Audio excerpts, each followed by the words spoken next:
As one of the oldest states, Connecticut comes with no shortage of history or ghost stories. Given the state's long history, some legends go as far back as the 16th century. The Constitution State hosts an eerie collection of cursed and haunted objects and stories that have inspired books and horror movies. So before you head out to visit, know this was your warning.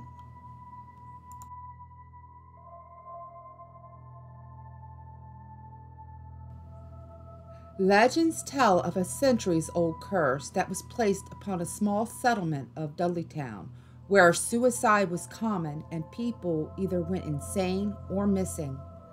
By the 1800s, Dudleytown was abandoned and became known as America's Village of the Damned.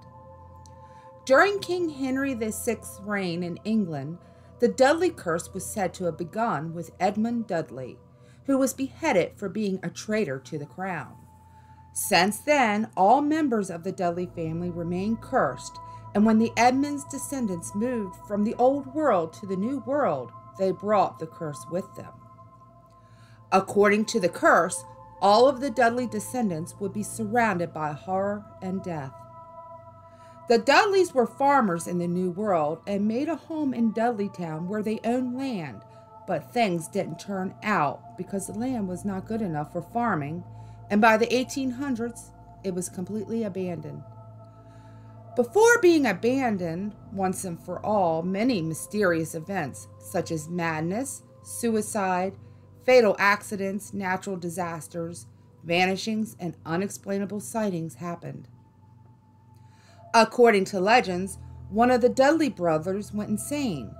Then, at a barn raising, a man fell to his death, with many people believing he was actually murdered. Lightning struck and killed a Dudley woman on her porch. She was said to be the wife of General Herman Swift, who also was reported to have gone insane, dying soon after. A sheep herder lost his family and home. His wife died of tuberculosis, and his children disappeared. When his house burned down, he wandered into the woods, never to be seen again.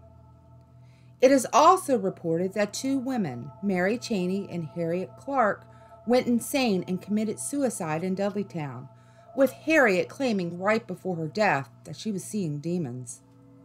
No matter how much historians dismiss the curse, many people cannot get rid of the feeling that there is something strange about such a small area where there were so many disappearances, unusual deaths, suicides, and insanity. Those who plan to visit Dudleytown should think twice. It is now private property owned by the Dark Forest Entry Association, and trespassing is strictly prohibited.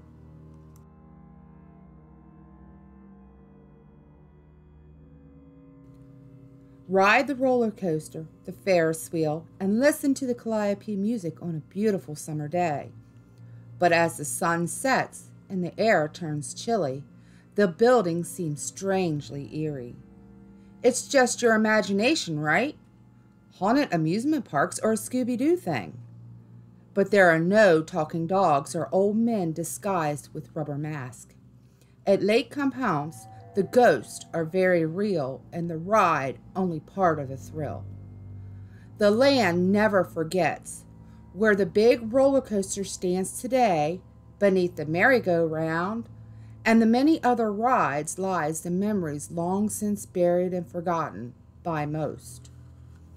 Lake Compounce was built in the mid-1800s, but even before the first picnic table was placed, the land belonged to the Mattatuck Indians.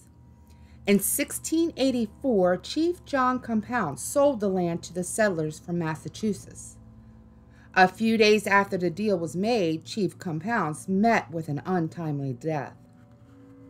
There are 3 legends regarding his death. One says that while he was trying to row across the lake in his boat, it tipped and he drowned. The second story says that Chief Compounce, disgraced at selling the sacred land, purposely rowed to the center of the lake and drowned himself in a ritualistic suicide. The third story says that angry members of his tribe bound him and took him out to the middle of the lake and drowned him. Regardless, the untimely and mysterious death of Chief Compounce left its mark on the land. The other mysterious part to this legend is that not long after, the man who brokered the deal and the head of the Norton family also died an untimely death when he fell off a ladder. The Nortons were rumored to be spiritualists who fled from Massachusetts when their religious practices were questioned by the government. According to legends, their practices involve communicating with spirits and strange rituals which many believe to have laid the groundwork for future hauntings. By 1847, Lake Compounce became the ideal place for family picnics. Barbecues became common, with Norton serving the family's lamb. Soon, a hand-cranked swing chair and a 10-pin bowling alley were added, which drew more people, including Isaac Pierce, a Gold Rush 49er who became Norton's business partner. From then on, things grew fast. In 1895, the casino opened. Then in 1911, a carousel was added. The first electric roller coaster, Green Dragon, opened in 1914. Soon, it was very clear the park was a moneymaker. This success did come with a price. Over the next 82 years, there were many accidents. Stories began about workers who were killed under the early roto rides, a builder who was decapitated by an early roller coaster, and even a child who lost her life in a same eerily way to Chief Compounce. She drowned in the same lake. It seemed that all the buildings in the park have experienced some form of haunting. Current and former employees of the park have reported various strange activity that range from disembodied voices to lights flashing on their own. Other reports include moving objects and shadow figures. The most common place for ghostly activity seems to be the famous Starlight Ballroom. The sounds of music are still heard long after the doors are locked. Shadowy dancers have also been reported in the halls, and objects move on their own. Seems the spirits may be trying to still have a good time.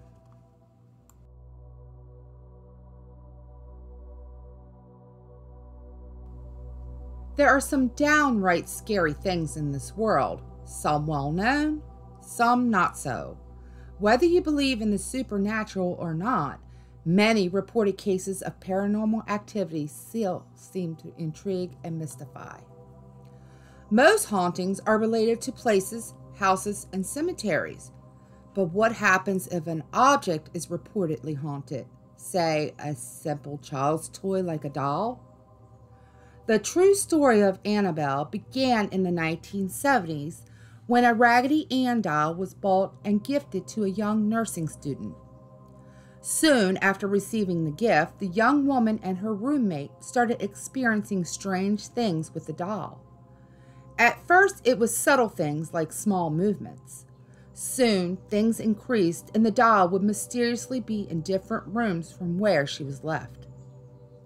In addition to movements, small handwritten notes began to be found written on parchment paper with messages like, "Help me," written on them.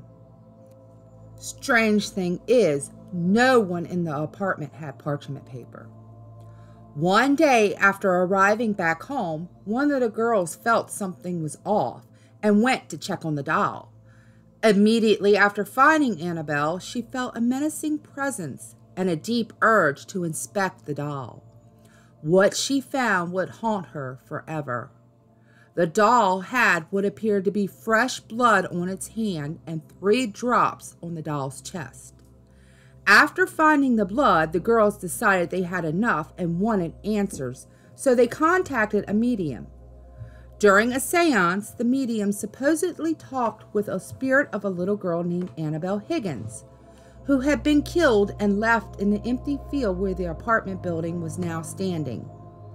The spirit said she was lonely and just looking for someone whom she trusted and could connect with. The girls, being caring people, then made the mistake of inviting Annabelle to occupy the doll. That's when the activity took a darker turn. A close male friend of the girls began to experience Annabelle's wrath after expressing his concern over the strange activity associated with the doll. One night while he slept at the apartment, he woke up to find Annabelle standing over him. He claimed that the doll then reached out and strangled him until he passed out. Although scared and confused, he still continued to spend time at the apartment. One night, while he and the girls were planning an upcoming trip, they heard a loud noise coming from the room where Annabelle was. Thinking someone was breaking in, they went to investigate. When they entered the room, nothing was out of place, except for the doll, who was now sitting in the corner instead of the bed where she was left. The man went towards the doll and then stopped dead in his tracks, clutching his chest as blood began to seep through his shirt. When he took off his shirt to find where the blood was coming from, they all saw the scratches that formed the mark of the beast, burnt onto his skin. The girls then reached out to the church for help and were referred to Ed and Lorraine Warren. Ed and Lorraine soon determined that what was attached to the doll was a negative demonic energy that tricked the girls into inviting it into their home by pretending to be an innocent child's spirit. The Warrens had the apartment cleansed and blessed, then removed the doll, but the entity followed and caused life-threatening problems for the Warrens as they drove home, until Ed poured holy water on the doll. This stopped Annabelle's activity, but only for a short time. Once at the Warrens' home, things began again. Annabelle continued to move on her own and even levitated, then started to terrorize anyone who came in contact with her. Today, Annabelle lives in the Warrens Occult Museum in Connecticut and is displayed in a glass case with crosses and Bible inscriptions. Annabelle and the entire museum are regularly blessed by a priest. Despite all the precautions, it is believed by many people that she can still terrorize people and has caused the death of at least one person. It is said that a man and his girlfriend visited the museum, and the man challenged the doll against Ed's advice. When they left and drove away on their motorcycle, the man lost control, crashed, and died.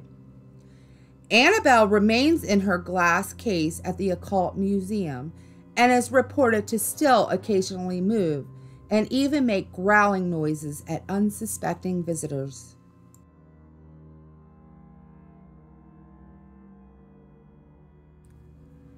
Fairfield Hills State Hospital is a royal place with a dark, ugly past. The most popular reason why people visit is the paranormal activity. After all, it has gained the reputation as being one of the most haunted places in Connecticut. The hospital opened its doors on June 1st, 1933. At first, there were only 500 patients and 3 doctors, but by the late 1960s, it had more than 4,000 patients, 50 nurses, 20 doctors, and 100 more employees. Just like any other mental hospitals of the time, treatments by today's standards were cruel and inhumane. Some of the treatments used include psychosurgery, hydrotherapy, electroshock therapy, and frontal lobotomies.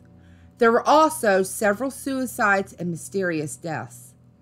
The stories of cruelty and abuse ran rapid during its operations. The hospital finally closed its doors on December 8, 1995, and the patients were transferred to other institutions. There have been reports of disembodied voices, which many people believe to be the former patients screaming in pain. Visitors have also reported seeing people dressed in white that they believed to be the apparitions of former employees and patients. The hospital is now owned by the state and is regularly patrolled by state troopers. Although there are many underground tunnels you might think to use to check out the hospital, none are passable because they're all welded shut.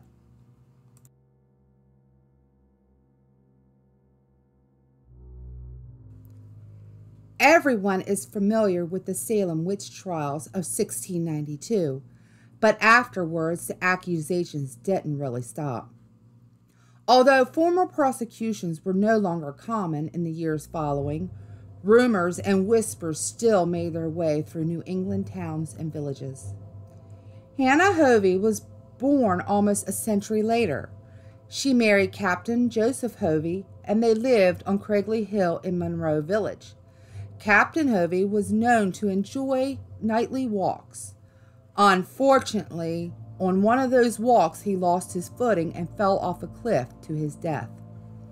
The people of Monroe couldn't believe he would die under such odd circumstances, and soon the rumors started that his wife Hannah hexed him. It was soon after his death Hannah got the name Hannah Cranna, Cranna being Scottish for rocky place. Hannah, now a widow, lived alone in the forest, never to remarry. She continued to dress in all black, and her home was said to be guarded by snakes. She had a rooster she called Old Boris, who would crow only at 3 a.m., the witching hour. The change in her appearance, isolated home, and hateful attitude didn't help rumors of her being a witch, and surprisingly, she used it to her advantage. Hannah would demand the villagers of Monroe to give her food and firewood for free. If they refused, they would also be hexed. She was also known to threaten a hex on anyone who trespassed on her property or taunted her about the rumors. Old Boris died in 1859, and Hannah believed it wouldn't be long and she too will pass. After a heavy snow that winter, a local farmer found her in a weak condition. She told him the following: "I am not well. I have a wish to make that must be carried out following my death. I am not to be buried until after sundown, and there must be ample barriers to carry my coffin from the house to the grave. Obey my wishes if you wish to avoid trouble and vexation." The next day, Hannah died of natural causes. That night, some strange things happened at her burial. The deep snow and slick ice made it hard for the bearers to carry her coffin, so they loaded it onto a sled. On the way to the grave, the coffin began to shake and came loose twice.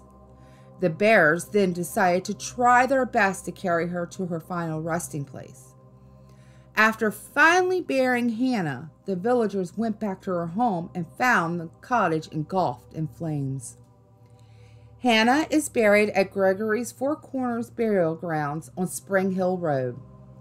According to legends, Hannah's home burned for days. When it finally died down, the cellar hole gained a reputation for being haunted. Strange moans and noises were heard there and are still reported today. Legends also say that Hannah roams the cemetery where she is buried.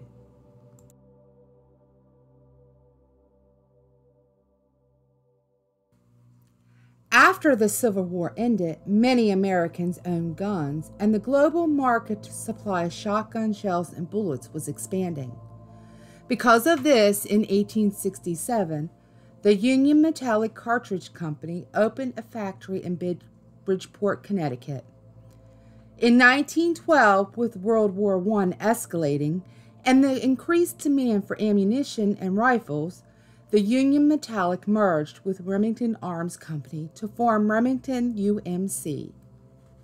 In 1914, World War I rocked Europe, and Remington kicked up its production by building a massive factory with 38 buildings over 73 acres in less than a year. Remington also employed over 300 former soldiers to patrol the buildings and factory lines. Remington soon became the largest ammunition plant in the world. Of course, this powerful and lethal production line had a dark side.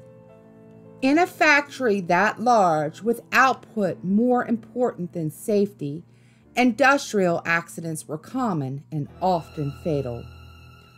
On April 4, 1905, 3 men were killed in an explosion that blew one of the 38 buildings to pieces. Lead dust from the bullets filled the factory and slowly poisoned those with prolonged contact. In July of 1914, in the middle of Remington's expansion, 100 workmen went on strike.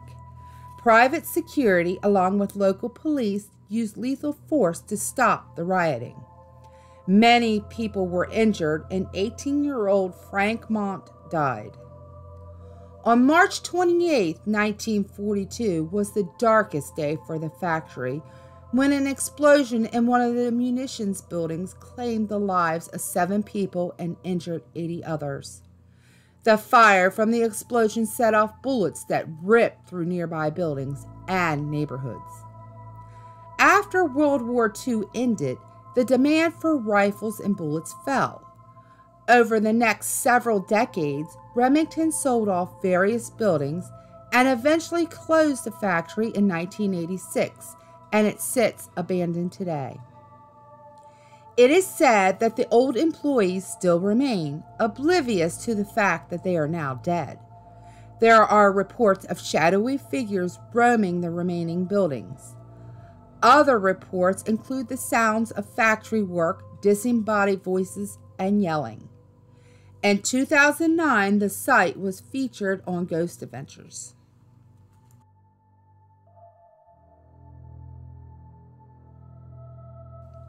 2009's Haunting in Connecticut came with the tagline based on a true story that would intensify any ghost story.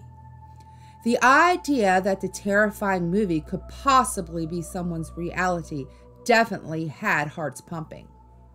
Haunting in Connecticut is based on the Snedeker family who moved to Connecticut from New York on June 30th, 1986, to be closer to the hospital where their son Philip was being treated for cancer. After moving into their rented home, they found some strange items in the basement, tools used by morticians. To their horror, they soon discovered the house was once a funeral parlor.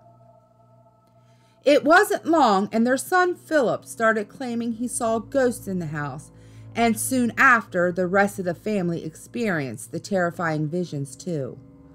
Both parents reported that they were raped and sodomized by demons, and one day while mopping, the mother said the water suddenly turned blood red and smelled of decaying flesh.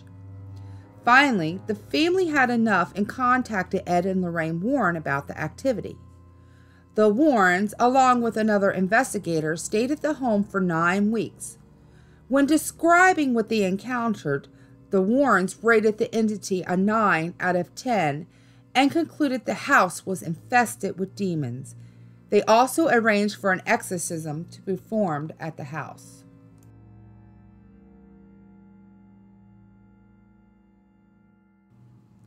Most legends of Downs Road have been blamed on modern-day backwoods parties and teens, but many don't know the stories of strange happenings go back much further, more like 500 years further.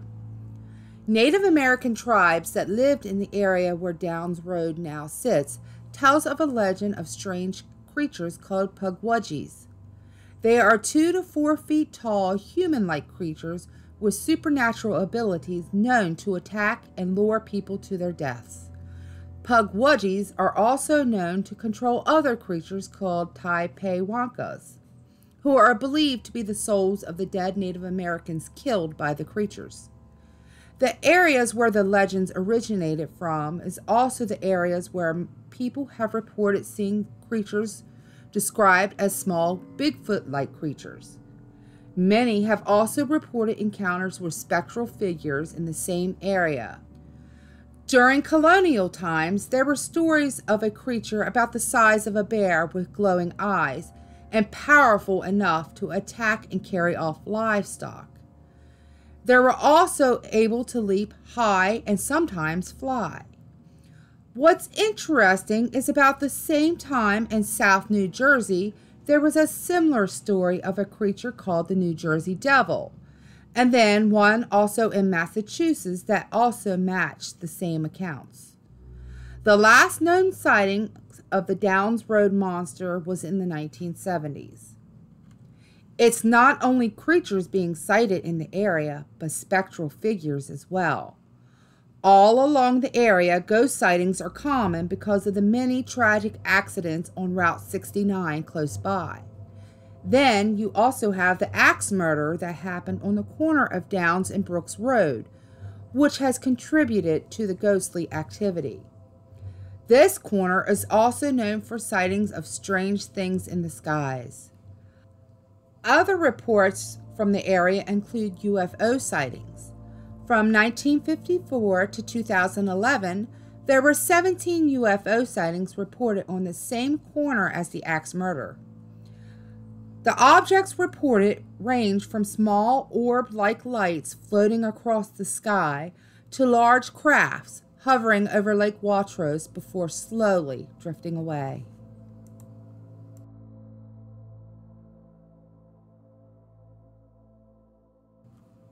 In Middlebury, Connecticut, lies the ruin of a small kingdom on the forest floor.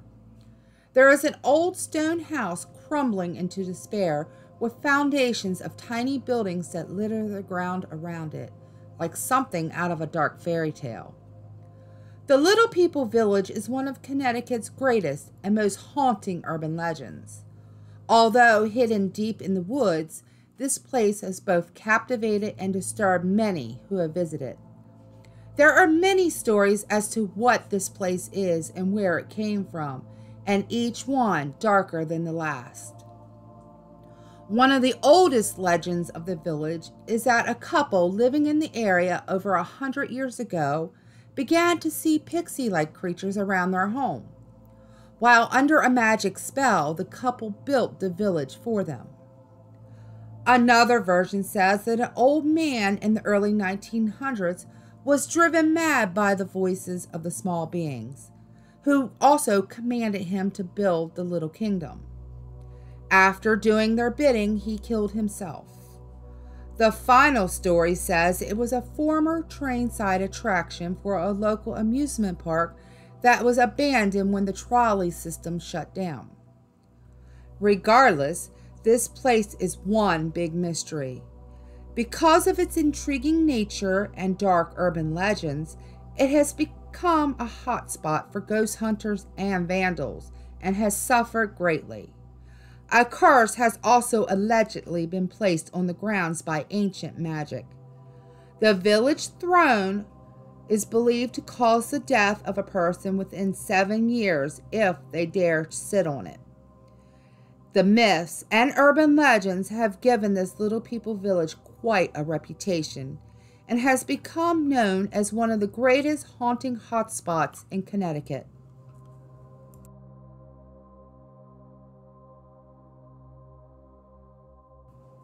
Gunntown Cemetery dates back to the late 1700s, with many of Naugatuck's citizens who supported the independence from British rule during the Revolutionary War buried here. Ed and Lorraine Warren have declared the cemetery officially haunted. The ghostly activity that is most reported is the sound of children's laughter and old-time music that plays, but the source can never be found. Some visitors have claimed to have seen a black dog near the cemetery, with many people believing it is a foreboding sign of death. Sometimes a person will see the dog, but others that are with them will see nothing. Photos taken at the cemetery show orbs and ectoplasmic mist, with some orbs visible to the naked eye.